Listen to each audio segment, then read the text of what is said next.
नमो नमः। अब हम सप्तमी विभक्ति पढ़ेंगे। देखिए, सप्तमी विभक्ति में सबसे पहला सूत्र है आधारो अधिकरणम। आधारो अधिकरणम अर्थात कर्ता और कर्म में विद्यमान क्रिया के आधार को अधिकरण कहते हैं। मतलब कर्ता और कर्म, हमारा जो कर्ता है और कर्म है उसमें विद्यमान जो क्रिया है उसका आधार है, उसको हम अधिकरण कहते हैं। उसमें सप्तमी विभक्ति होती है। अधिकरण में सप्तमी विभक्ति होती है। जैसे स्थाल्याम पचती, स्थाल्याम पचती, पतीली में पकाता है, पतीली में पकाता है। तो देखो यहां क्या कर रहा है, स्थाल्याम, स्थाल्याम करते पतीले, पतीला जिसमें कोई बर्तन जिसमें हम कुछ खाना या चावल वगैरह बनाते हैं। तो स्थाल्याम पचती यानी कि पतीली में पकाता है। तो पतीली क्या है, हमारा आधार है, इसलिए इसमें हमने सप्तमी विभक्ति का प्रयोग किया है। पतीली, स्थाल्याम मतलब स्थाल्याम पतीली में सप्तमी विभक्ति का प्रयोग किया है। अगला हमारा सूत्र है सप्तम्य अधिकरणे च। सप्तम्य अधिकरणे च, अधिकरण में सप्तमी विभक्ति होती है। मतलब हमारा जो अधिकरण है उसमें सप्तमी विभक्ति होती है। जैसे कटे आस्ते, कटे, कटे संस्कृत में कटे को चटाई बोलते हैं, हिंदी में चटाई बोलते हैं। चटाई पर बैठता है, चटाई पर बैठता है। कटे, देखो कटे क्या है हमारा, कटे चटाई। तो चटाई आस्ते, आस्ते मतलब बैठना, चटाई पर बैठता है। तो जो कटे क्या है, हमारा अधिकरण है, अधिकरण है, इस पर बैठ रहा है। तो कटे आस्ते पर हमने सप्तमी विभक्ति का प्रयोग किया है। अगला हमारा सूत्र है साध्व साधु प्रयोगे च। साधु असाधु प्रयोगे च। साधु मतलब साधु, असाधु और असाधु। साधु अच्छा और असाधु बुरा। तो भाई अगर आप नहीं समझते हो तो साधु का अर्थ है अच्छा और असाधु का अर्थ है बुरा। तो साधु और असाधु शब्दों के साथ सप्तमी विभक्ति होती है। साधु और असाधु शब्दों के साथ सप्तमी विभक्ति होती है। साधु अच्छा, असाधु बुरा। जैसे साधु कृष्णो मातृ, साधु कृष्णो मातृ। तो इसमें क्या कर रहे हैं हम, कृष्ण माता के लिए अच्छा है, कृष्ण माता के लिए अच्छा है। तो देखो कृष्ण है हमारा, कृष्ण मातृ, मातृ मतलब माता के लिए, साधु मतलब अच्छा है। कृष्ण माता के लिए अच्छा है, इसलिए मातृ में माता, इसमें हमने सप्तमी विभक्ति का प्रयोग किया है। ऐसे ही असाधु, असाधु कृष्णो मातुले यानी कि कृष्ण मामा के लिए बुरा है। तो कृष्ण मामा के लिए बुरा है। तो मातुले मतलब मामा, मातुले मामा, कृष्ण मामा के लिए बुरा है। तो इसमें मातुले में सप्तमी विभक्ति आएगी, क्योंकि असाधु आ रहा है, असाधु हमारा शब्द आ रहा है, जहां साधु असाधु शब्द आते हैं वहां सप्तमी विभक्ति होती है। तो असाधु यानी कि असाधु है, तो मातुले में सप्तमी विभक्ति आई है, इसलिए हम यहाँ सप्तमी विभक्ति का प्रयोग करते हैं। अगला हमारा सूत्र है, वार्तिक है ये, निमित्तात् कर्म योगे च। निमित्तात् कर्म योगे च, निमित्त अर्थात कारण, निमित्त कारण होता है, अर्थात फलवाचक शब्द में सप्तमी विभक्ति होती है यदि फलवाचक शब्द का कर्म के साथ संयोग हो। मतलब ये है जो हमारे फलवाचक शब्द हैं उनका यदि हमारे कर्म के साथ संयोग है तो उसमें सप्तमी विभक्ति होती है। तो देखिए इसका एक सूत्र है, चर्मणि द्विपिनम हंति दंत्योर हंति कुंजरम केसेषु चमरीम हंति सीम्नः पुष्कलको हत। देखो ये हमारा लिखा है सूत्र, हमारे जो भाष्यकार पतंजलि है, भाष्यकार हमारे पतंजलि, उन्होंने इस सूत्र को लिखा है।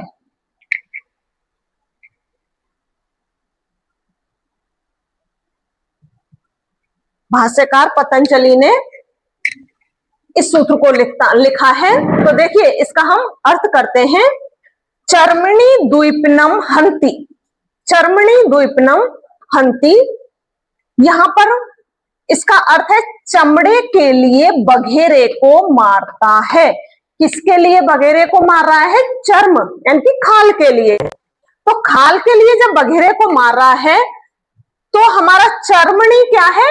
फल है, ठीक है, चर्मणि फल है, द्विपनम हमारा कर्म है, बघेरे को मार रहा है। तो जहां फलवाचक शब्द का कर्म के साथ संयोग हो वहां सप्तमी विभक्ति होती है। तो चर्मणि द्विपनम हंति, तो इसलिए यहां पर चर्मणि में सप्तमी विभक्ति का प्रयोग, चर्मणि मतलब चमड़ा, चमड़े के लिए बघेरे को मार रहा है। तो चर्मणि जो हमारा है उसमें सप्तमी विभक्ति का हमने प्रयोग किया है।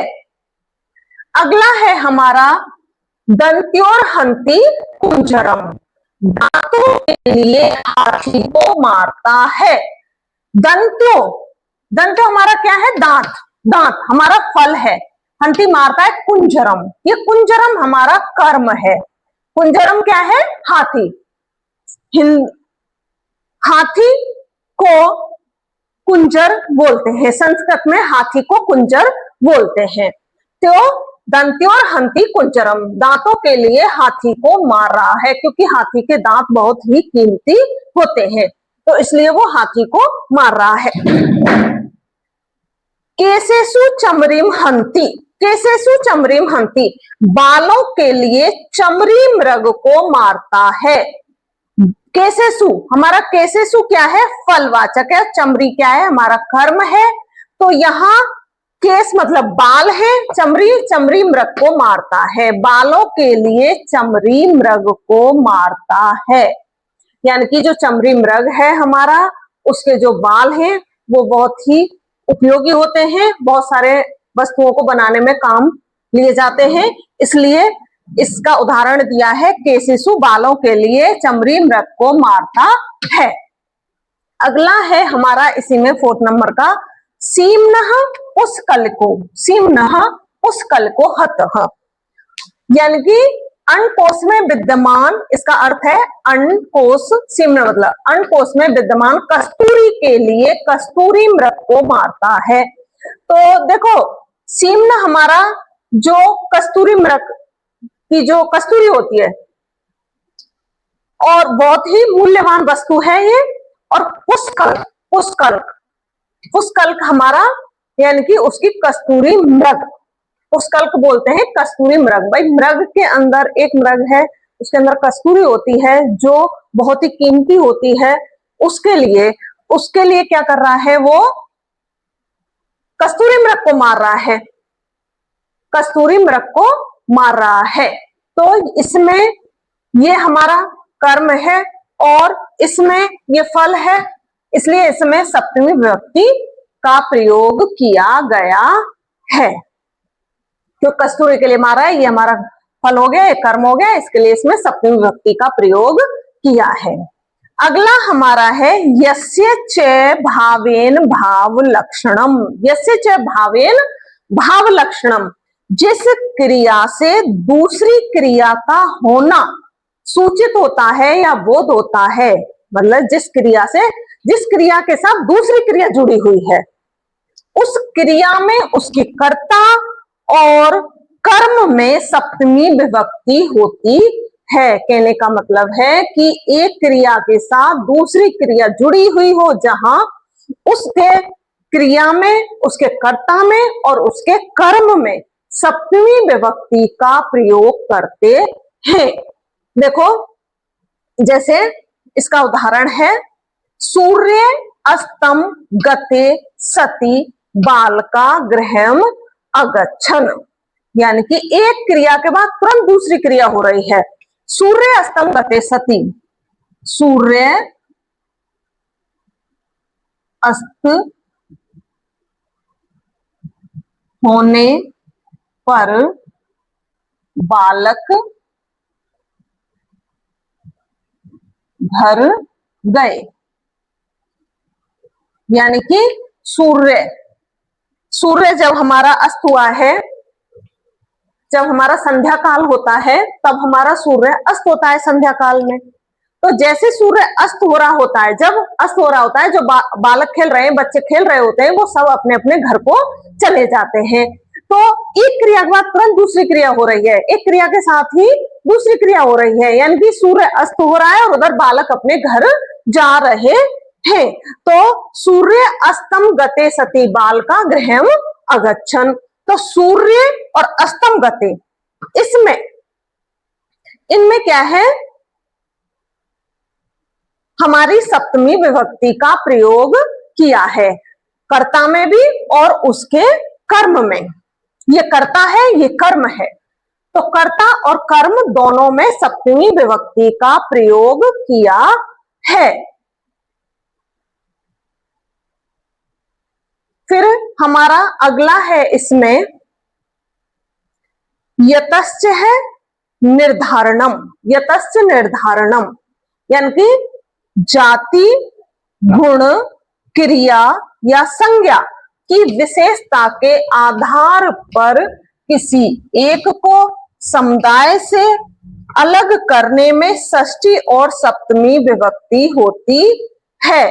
यानी कि कह रहा है कि जैसे जाति, गुण, क्रिया, जाति, गुण और क्रिया के आधार पर किसी एक व्यक्ति को बहुत सारे लोगों में से अलग किया जा रहा है, मतलब उसमें कोई विशेषता है, उसके आधार पर उसको अलग किया जा रहा है, तो उसमें षष्ठी और सप्तमी दोनों विभक्तियां आती हैं। जैसे इसमें हमने कहा है गवाम गोसु व कृष्णा बहु क्षीरा, यानी कि गायों में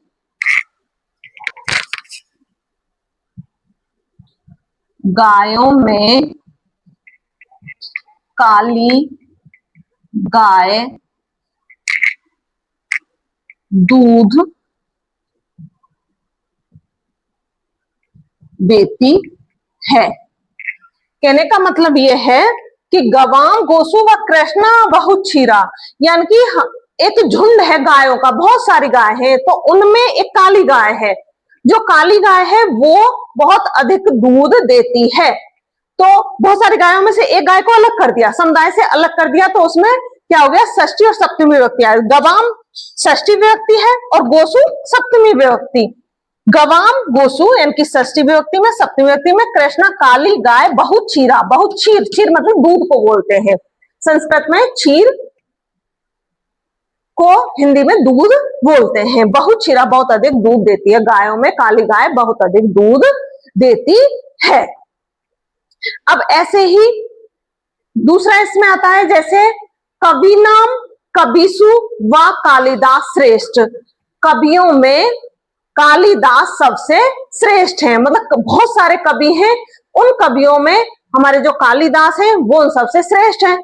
तो कवि नाम षष्ठी विभक्ति और कबीसु सप्तमी विभक्ति, इसमें सप्तमी विभक्ति का प्रयोग किया गया क्योंकि बहुत सारे कवियों में से एक कवि को अलग किया गया है। अब अगला हमारा है षष्ठी चा अनादरे।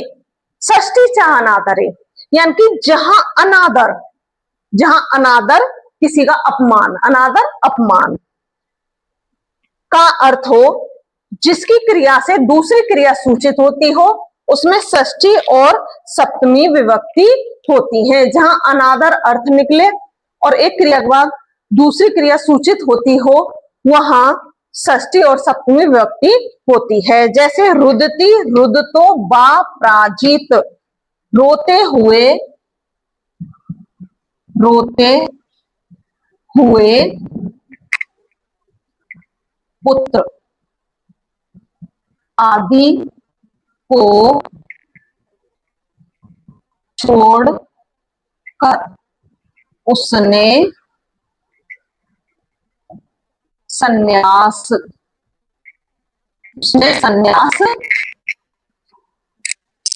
या वह है संन्यास